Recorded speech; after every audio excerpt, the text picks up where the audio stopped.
جو شخص مرنے کے قریب ہوتا ہے تو اس کے پاس فرشتے آتے ہیں، اور اگر وہ نیک اور صالح ہوتا ہے تو اس کی روح سے رحمت کے فرشتے کہتے ہیں کہ اے پاک جان جو پاک بدن میں تھی، اس حال میں اس جسم سے نکل کہ خدا اور مخلوق کے نزدیک تیری تعریف کی گئی ہے اور تجھے خوشخبری ہو ہمیشہ کی راحت اور سکون کی، جنت کے پاک رزق کی اور خدا سے ملاقات کی جو تجھ پر غضبناک نہیں ہے۔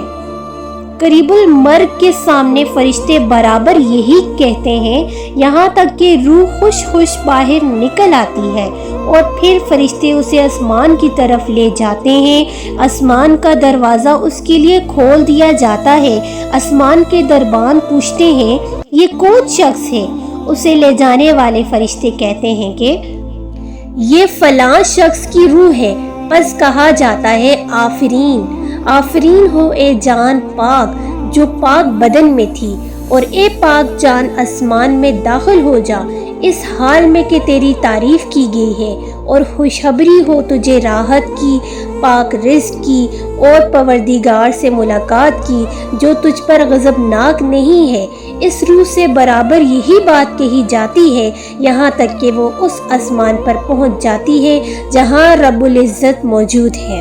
اسی طرح اگر وہ بری روح ہوتی ہے، یعنی اگر کافر کی روح ہوتی ہے، تو ملک الموت کہتے ہیں کہ اے خبیث جان جو ناپاک بدن میں تھی، اس حال میں نکل کے تیری برائی کی گئی ہے، اور یہ بری خبر سن لے کہ گرم پانی پی اور ان کے علاوہ دوسری طرح کے عذاب تیرے منتظر ہیں۔ اس بدبخت قریب المرگ کے سامنے بار بار یہی کہا جاتا ہے یہاں تک کہ اس کی روح باہر نکل آتی ہے۔ پھر اسے آسمان کی طرف لے جایا جاتا ہے۔ جب اس کے لیے آسمان کے دروازے کھلوائے جاتے ہیں تو دربانوں کی طرف سے پوچھا جاتا ہے یہ کون شخص ہے؟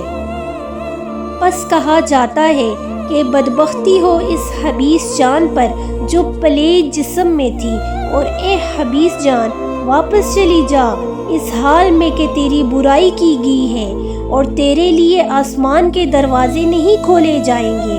چنانچہ اسے آسمان سے پھینک دیا جاتا ہے اور وہ قبر کی طرف آ جاتی ہے۔ اسی طرح حدیث پاک کا مفہوم ہے کہ نبی پاک صلی اللہ علیہ وآلہ وسلم نے فرمایا عذاب قبر سے اللہ کی پناہ مانگا کرو۔